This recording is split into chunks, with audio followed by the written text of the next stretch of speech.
ఉమ్మడి రాష్ట్రంలో మంజూరైన ప్రాజెక్టులను ఏపీ అడ్డుకోవద్దని కోరారు సీఎం రేవంత్. రాజకీయాలకు అతీతంగా నీళ్ల సమస్యను పరిష్కరించుకుందామని ఏపీ సీఎం చంద్రబాబుకు సూచించారు. జల వివాదంలో రాజకీయ ప్రయోజనాలు పొందాలని ఏనాడూ చూడలేదన్నారు. తెలంగాణ ప్రయోజనాల విషయంలో రాజీ పడేది లేదన్నారు సీఎం రేవంత్.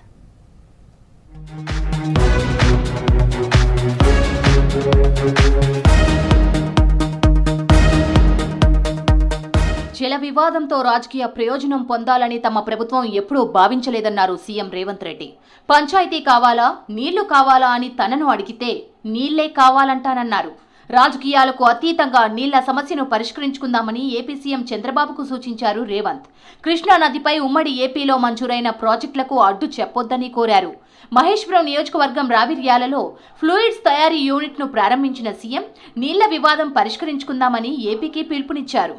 నీళ్ల విషయంలో రాజకీయ లబ్ధి కోసం ఆలోచన చేయొద్దు. రాజకీయాలకు అతీతంగా మనం ఈరోజు ఆలోచన చేసుకొని పరిష్కరించుకోవాలి. ఈ పరిష్కారాలకు చర్చలు ఒక్కటే పరిష్కారము. పక్క రాష్ట్ర ముఖ్యమంత్రి గారికి నేను విజ్ఞప్తి చేస్తున్నా, కృష్ణా నదిలో ఉన్న మా పాలమూరు రంగారెడ్డి ఎత్తిపోతలు కావచ్చు, మా కల్వకుర్తి లిఫ్ట్ ఇరిగేషన్ కావచ్చు, ఉమ్మడి రాష్ట్రంలోనే మంజూరైన ప్రాజెక్టులు, వీటి అనుమతులకు మీరు అడ్డంకి పెట్టకండి. వీటి అనుమతులకు మాకు సహకరించండి. రాజకీయ ప్రయోజనాలు కాదు, ప్రజల ప్రయోజనాల కోసం ఆలోచిస్తున్నామన్నారు రేవంత్. తెలంగాణకు పోర్టు కనెక్టివిటీ రావాలంటే పక్క రాష్ట్రం సహకారం ఉండాలన్నారు. రెండు రాష్ట్రాలు పరస్పరం సహకరించుకుంటేనే సమస్య పరిష్కారం అవుతుందన్నారు. ఏపీ, కర్ణాటక, మహారాష్ట్ర, తమిళనాడు ఏ రాష్ట్రమైనా సరే తాము వివాదం కోరుకోవట్లేదన్నారు. నీళ్ల విషయంలో ఏపీ ఒక అడుగు ముందుకేస్తే తాము 10 అడుగులు ముందుకేస్తామన్నారు రేవంత్. నేను ఈ వేదిక మీద నుంచి ఈ రాష్ట్రంలో ఉండి పక్క రాష్ట్రంలో రాజకీయ పార్టీలలో ఉన్న ప్రజాప్రతినిధులకు ఒక సూచన చేయదలుచుకున్నా, ఒక విజ్ఞప్తి చేయదలుచుకున్నా. మీకు పంచాయతీలు కావాలన్నా, నీళ్లు కావాలన్నా అని ఎవరైనా నన్ను అడిగితే తెలంగాణ రాష్ట్రానికి నీళ్లు కావాలని నేను కోరుకుంటా. పక్క రాష్ట్రాలను కూడా ఒక అడుగు ముందుకు వేయండి. మీరు సానుకూలంగా ఒక అడుగు ముందుకు వేస్తే 10 అడుగులు ముందుకు వేసే తత్వం తెలంగాణ ప్రజలలో, తెలంగాణ రక్తంలో ఉన్నది. ప్రపంచ నగరాలతో హైదరాబాద్ పోటీ పడుతుందన్నారు CM Revanth Reddy. Vision document release చేసి ముందుకెళ్తున్నామన్నారు. పరిశ్రమలకు అనుకూలమైన విధానాలు రూపొందించడంతోనే పెట్టుబడులు వస్తున్నాయన్నారు. రాష్ట్రంలో 30 లక్షల నిరుద్యోగులు ఉన్నారని, వారందరికీ ఉద్యోగాలు రావాలంటే పెట్టుబడులు రావాల్సిందేనని చెప్పారు రేవంత్. ఇక్కడుండే నిరుద్యోగ యువతకి ఉద్యోగ ఉపాధి అవకాశాలు కల్పించడమే కాకుండా తెలంగాణ రాష్ట్ర ప్రభుత్వం Telangana rising 2047 next 10 years by 2034 $1 trillion economy, by 2047 $3 trillion ఎకానమీకి ఏదైతే ప్రణాళికలు సిద్ధం చేసినామో అందులో భాగంగా ఈరోజు ఈ మ్యానుఫ్యాక్చరింగ్ యూనిట్ రాష్ట్రంలో అభివృద్ధి చెందబోతుంది. ప్రవాస భారతీయుల దినోత్సవం శుభాకాంక్షలు చెప్పారు రేవంత్ రెడ్డి. భిన్న దేశాల్లో నివసిస్తూ అక్కడి సమాజాల్లో తమ ప్రతిభ, కృషి, నిబద్ధతలతో ప్రత్యేక గుర్తింపును సంపాదిస్తూ దేశ గౌరవాన్ని నిలబెడుతున్నారని కొనియాడారు సీఎం.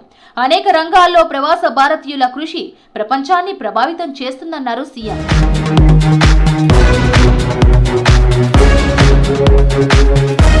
సంఘ సంస్కర్త సావిత్రిబాయి పూలే సహోపాధ్యాయ బాలికా విద్య, మహిళా అభ్యున్నతికి కృషి చేసిన ఫాతిమా షేక్ జయంతి సందర్భంగా సీఎం రేవంత్ రెడ్డి నివాళులర్పించారు. ఆధునిక భారత తొలి ముస్లిం మహిళా ఉపాధ్యాయురాలిగా ఎంతో మందికి ఆదర్శంగా నిలిచారని కొనియాడారు.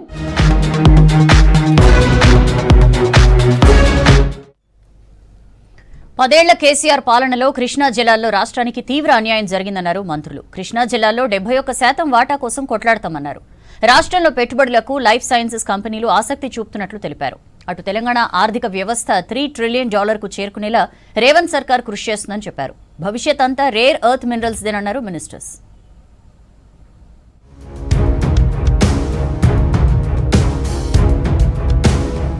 కృష్ణాలో వాటా 71% కోట్లాడుతామని చెప్పారు మంత్రి ఉత్తమ్ కుమార్ రెడ్డి. నీటి హక్కులో చుక్క నీరు వదిలిపెట్టేదే లేదన్నారు.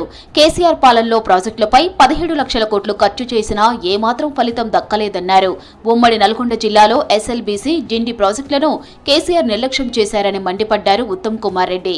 సూర్యాపేట జిల్లా కోదాడ ఎమ్మెల్యే క్యాంప్ ఆఫీసులో ఇరిగేషన్, ఆర్ఎండ్బీ అధికారులతో రివ్యూ చేశారు మంత్రి ఉత్తమ్ కుమార్ రెడ్డి. కృష్ణా నదీ జలాల్లో కానీ, గోదావరి నదీ జలాల్లో కానీ మన హక్కుగా రావాల్సిన నీటి వాటాలో ఒక్క చుక్క కూడా వదిలిపెట్టుకోము. ప్రభుత్వంతో కానీ, ట్రిబ్యునల్లో కానీ, సుప్రీంకోర్టులో కానీ, న్యాయస్థానంలో కానీ మన నీటి వాటాని కాపాడుకోవడానికి తెలంగాణలో కాంగ్రెస్ ప్రభుత్వం ఏ పోరాటానికైనా, ఏ త్యాగానికైనా సిద్ధము. భవిష్యత్తులో రేర్ ఎర్త్ మినరల్స్ కీలకమన్నారు కార్మిక గనుల శాఖ మంత్రి Vivek Venkataswamy. Rare earth minerals మీద రీసెర్చ్ చేయాల్సి ఉందని చెప్పారు. గుజరాత్ గాంధీనగర్లో జరుగుతున్న రాష్ట్రీయ ఖనిజ చింతన్ శిబిర్ 2026కి హాజరయ్యారు మంత్రి వివేక్. జీడీపీ గ్రోత్లో మినరల్స్ కీలక పాత్ర పోషిస్తాయని వివరించారు. इसका मेन उद्देश्य है कि ये रेयर अर्थ मिनरल्स जो फ्यूचर में ज़रूरत है, इसके वास्ते काम करना चाहिए, सब लोग रिसर्च करना चाहिए और ये मिनरल्स लाना चाहिए. और मोस्ट इम्पॉर्टेंट जीडीपी ग्रोथ में minerals most important contributory factor रहेगा फ्यूचर में. 2047 నాటికి తెలంగాణ ఆర్థిక వ్యవస్థ 3 ట్రిలియన్కు చేరుకునేలా సీఎం రేవంత్ రెడ్డి కృషి చేస్తున్నారన్నారు మంత్రి శ్రీధర్ బాబు. హైదరాబాద్ పెట్టుబడులు పెట్టేందుకు లైఫ్ సైన్సెస్ కంపెనీలు పెద్ద ఎత్తున ముందుకొస్తున్నాయన్నారు. రావరియాల ఈ సిటీలో సీఎం రేవంత్ తో కలిసి ఫ్లూయిడ్స్ తయారీ యూనిట్ ప్రారంభించారు మంత్రి Sridhar Babu. సూజైన్ medical care ivy fluids కు సంబంధించిన అంశం విషయంలో గ్లోబల్ స్టాండర్డ్స్ కు అనుగుణంగా మరి ఆ టెక్నాలజీతో పాటు ఇక్కడ మెషినరీని కూడా అంతర్జాతీయ స్థాయిలో స్టాండర్డ్స్ ఉన్న మెషినరీని కూడా తీసుకురావటం, మరి ఈ రాష్ట్రానికి సంబంధించి ఉన్న ప్రత్యేకతను ఇంకా ముందంజలో ఉండడానికి చేస్తా ఉన్న ప్రయత్నం. గోదావరి జలాలతో ఖమ్మం జిల్లాను సస్యశ్యామలం చేయటమే తన లక్ష్యమన్నారు మంత్రి తుమ్మల నాగేశ్వరరావు. ఆధునిక టెక్నాలజీతో వ్యవసాయం మరింత అభివృద్ధి జరిగేలా అధికారులు కృషి చేయాలన్నారు. భద్రాద్రి కొత్తగూడెం జిల్లా అశ్వారావుపేట అగ్రికల్చర్ కాలేజీలో మంత్రి ఉత్తమ్ కుమార్ రెడ్డితో కలిసి రైతు మేళాను ప్రారంభించారు తుమ్మల నాగేశ్వరరావు. ముఖ్యంగా సీతారామ ప్రాజెక్టు పనుల యొక్క రేపు రాబోయే 3 సంవత్సరాల్లో దాన్ని పూర్తి స్థాయిలో కంప్లీట్ చేసి నా యొక్క జీవిత కోరిక ఈ ఉభయ 2 జిల్లాలు కూడా సస్యశ్యామలం కావాలంటే కృష్ణా జలాల్లో మనకి ఏ రోజైనా ఇబ్బంది వచ్చినా 10 లక్షల ఎకరాలకి గోదావరి జలాలతోటి రేపు రాబోయే రోజుల్లో 4వ పంప్ హౌస్ను కూడా పూర్తి చేస్తే అశ్వారావుపేట, దమ్మపేట మండలాలకు పూర్తి స్థాయిలో నీళ్లు వస్తాయని, తద్వారా నా జీవితకాల నెరవేరుతుంది. మేడారం జాతరకు ప్రభుత్వ ఆహ్వానానికి కేసీఆర్ సానుకూలంగా స్పందించారని తెలిపారు మంత్రి కొండా సురేఖ. కేసీఆర్తో భేటీలో రాజకీయ అంశాలు చర్చకు రాలేదన్నారు. మేడారం పనులన్నీ మంత్రులు సీతక్క, పొంగులేటి చూస్తున్నారన్నారు. గత ప్రభుత్వంలో ఇష్టానుసారంగా అడ్మినిస్ట్రేషన్ జరిగిందని ఆరోపించారు. ధూపదీప నైవేద్యంపై సోషల్ ఆడిట్ జరుగుతుందన్నారు. భద్రాచలం టు బాసర వరకు టెంపుల్ టూరిజం అభివృద్ధి చేయనున్నట్టు చెప్పారు మంత్రి కొండా సురేఖ.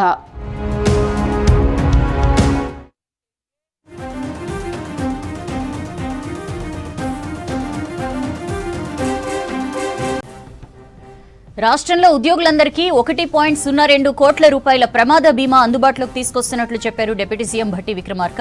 ప్రభుత్వ ఉద్యోగుల సంక్షేమానికి ప్రభుత్వం కట్టుబడి ఉందని తెలిపారు. ప్రభుత్వం చేపడుతున్న అనేక సంక్షేమ అభివృద్ధి కార్యక్రమాలను ఇంటింటికి చేర్చే ప్రభుత్వ ఉద్యోగులు తమ కుటుంబ సభ్యులుగా భావిస్తామన్నారు.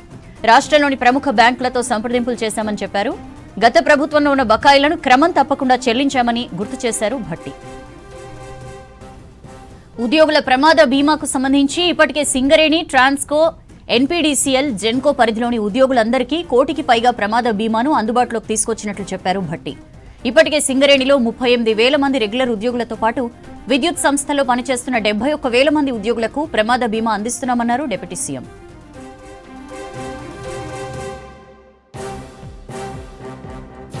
ఉర్దూ యూనివర్సిటీకి చెందిన 50 ఎకరాల భూమిపై కాంగ్రెస్ ప్రభుత్వం కుట్ర చేస్తోందని ఆరోపించారు బీఆర్ఎస్ నేతలు. రాష్ట్రంలో ఎస్టేట్ దందా నడుస్తోందని విమర్శించారు.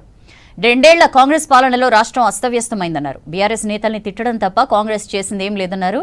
2.5 ఏళ్లలో అధికారంలోకి వచ్చేది బీఆర్ఎస్ సర్కారే అని ధీమా వ్యక్తం చేశారు గులాబీ నేతలు.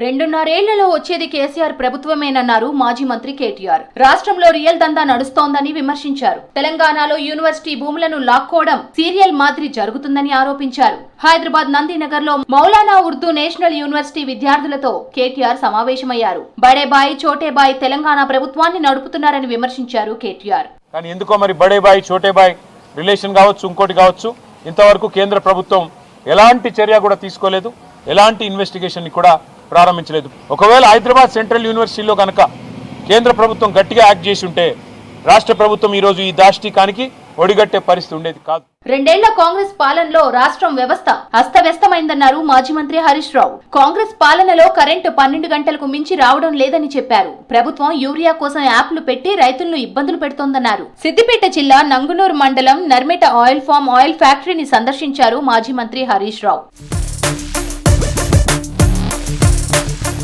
రానున్న ఎన్నికల్లో మళ్లీ కాంగ్రెస్ గెలవదు కాబట్టే అడ్డు అదుపు లేని పాలన సాగిస్తున్నారని విమర్శించారు మాజీ మంత్రి జగదీష్ రెడ్డి. సూర్యాపేట జిల్లాలో ముఖ్య కార్యకర్తల సమావేశంలో పాల్గొన్నారు. 2 ఏళ్ల కాంగ్రెస్ పాలనలో తెలంగాణ ఆగమైందన్నారు. కేసీఆర్ బీఆర్ఎస్ నేతలను తిట్టడం తప్ప కాంగ్రెస్ చేసిందేమీ లేదన్నారు గులాబీ లీడర్లు. గ్యారంటీ కార్డులు మరిచి ఇప్పుడు కొత్తగా యూరియా కార్డులు తీసుకొచ్చారని విమర్శించారు. మోదీ పాలనలో మైనింగ్ రంగం మరింతగా అభివృద్ధి చెందిందన్నారు బీజేపీ నేతలు. వీబీజీ రామ్జీ పథకంపై సీఎం రేవంత్ రాజకీయం చేస్తున్నారని విమర్శించారు. ఉపాధి హామీ పథకంలో అవినీతిని అరికట్టేందుకే మార్పు తీసుకొచ్చినట్లు చెప్పారు. ఉపాధి పథకానికి పేరు మారిస్తే తప్పేంటని ప్రశ్నించారు. మేడారంలో అభివృద్ధి పనులు సగమైనా పూర్తి కాలేదన్నారు కమలం పార్టీ నేతలు. మేడారం మహాజాతర దగ్గర పడుతున్నా పనులు సగమైనా పూర్తి కాలేదన్నారు బీజేపీ స్టేట్ చీఫ్ రామచంద్రరావు. కోట్లాది రూపాయలతో చేపట్టిన పనులు తక్కువ టైంలో ఎలా పూర్తి చేస్తారో చెప్పాలన్నారు. ఇప్పటికైనా పనులు యుద్ధ ప్రాతిపదికన కంప్లీట్ చేయాలన్నారు. మేడారంలో సమ్మక్క సారలమ్మ గద్దెలను పార్టీ నేతలతో కలిసి దర్శించుకున్నారు రామచంద్రరావు. కోట్ల రూపాయలతో ఈ యొక్క పన్ను మొదలుపెట్టినటువంటి ఒక రాష్ట్ర ప్రభుత్వం మరి ఈరోజు ఈ 15 రోజుల సమయంలో మీరు ఏం చేయగలుగుతారని చెప్పేసి కూడా అనుమానంగా ఉన్నది.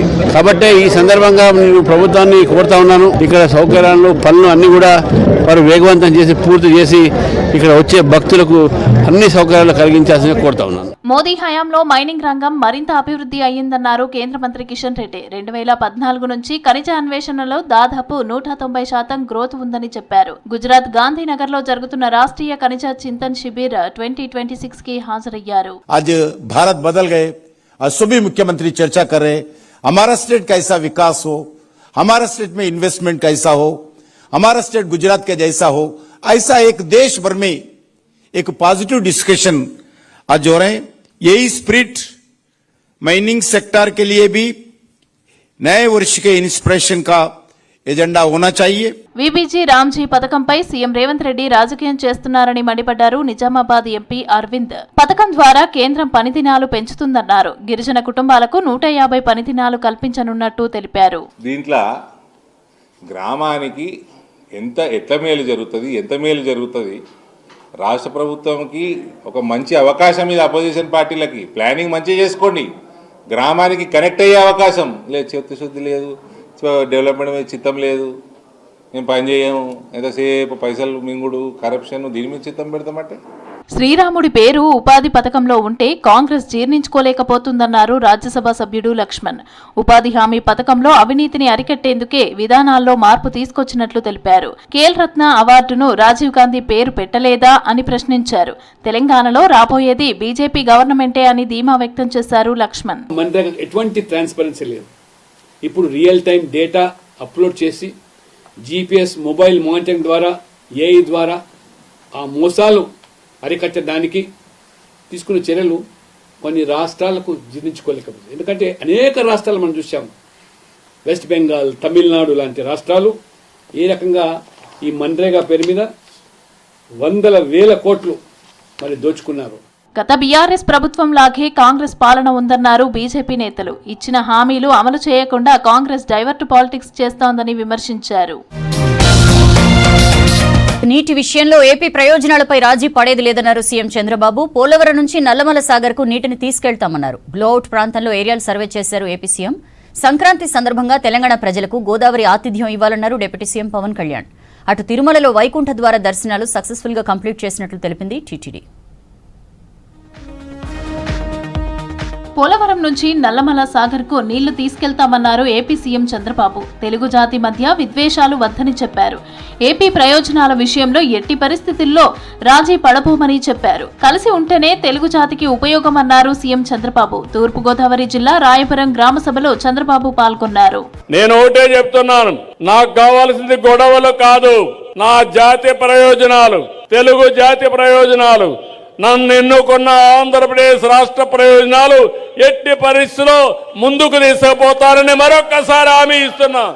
విశాఖపట్నం సిఐఐ సదస్సులో కోహినూర్ డైమండ్ పై మాట్లాడారు సీఎం చంద్రబాబు. లండన్ మ్యూజియం సందర్శనకు వెళ్దామనుకుంటే ఎక్కడా కోహినూర్ వజ్రం అడుగుతానని అక్కడి అధికారులు పర్మిషన్ ఇవ్వటం లేదంటూ కామెంట్ చేశారు. అది మన వారసత్వ సంపద. ఎక్కడున్నా ఆ కోహినూర్ డైమండ్ శాశ్వతంగా గుర్తుంటుంది. అలాంటి కోహినూర్ డైమండ్లుండే ప్రాంతం ఈ ప్రాంతం అని మరొక్కసారి మీ అందరికీ విజ్ఞప్తి చేస్తున్నా. ఏపీలోని అంబేద్కర్ కోనసీమ జిల్లా ఇరుసుమండలోని బ్లోఅవుట్ ప్రాంతంలో ఏరియల్ సర్వే నిర్వహించారు సీఎం చంద్రబాబు. యాక్సిడెంట్ ఘటనా స్థలాన్ని హెలికాప్టర్ నుంచి పరిశీలించారు. కోనసీమ జిల్లా కలెక్టర్ మహేష్ కుమార్ తదితరులతో రాయవరంలో సమీక్ష నిర్వహించారు. తెలంగాణ ప్రజలకు గోదావరి ఆతిథ్యం ఇవ్వాలని ఏపీ ప్రజలకు సూచించారు AP deputy CM Pawan Kalyan. తెలంగాణకు ఆంధ్ర ప్రాంత ప్రేమను చూపించాలన్నారు. పండగ అంటే కోడి పందాలు, జూదానికి పరిమితం చేయొద్దన్నారు పవన్. ఏపీ పిఠాపురంలో సంక్రాంతి సంబురాలను ప్రారంభించారు డిప్యూటీ సీఎం పవన్ కళ్యాణ్. కేవలం కోడి పందాలు, పేకాట, జూదం దగ్గరికి పరిమితం అయిపోతే రాంగ్ ఇండికేషన్ వెళ్తుంది సొసైటీకి.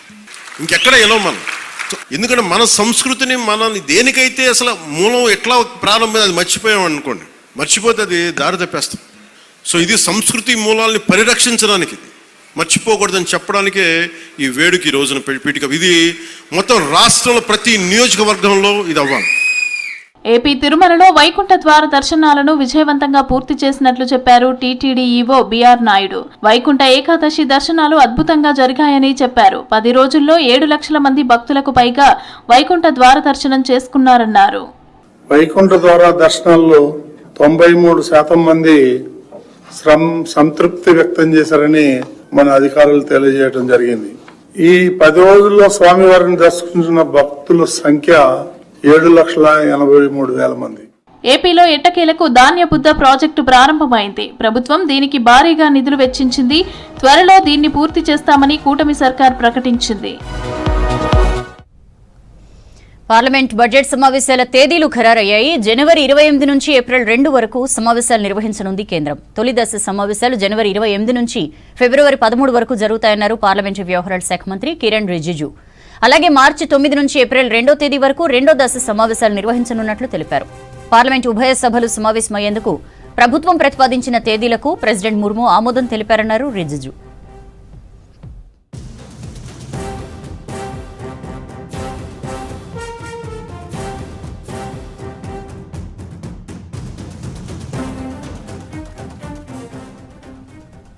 బడ్జెట్ సమావేశాల తొలి రోజైన జనవరి 28న రాష్ట్రపతి ప్రసంగం ఉంటుంది. 29న ఆర్థిక survey ప్రవేశపెట్టనున్నారు.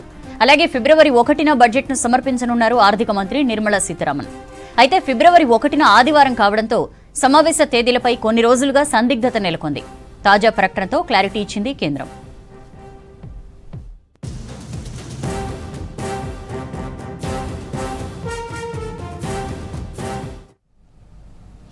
That's all for now.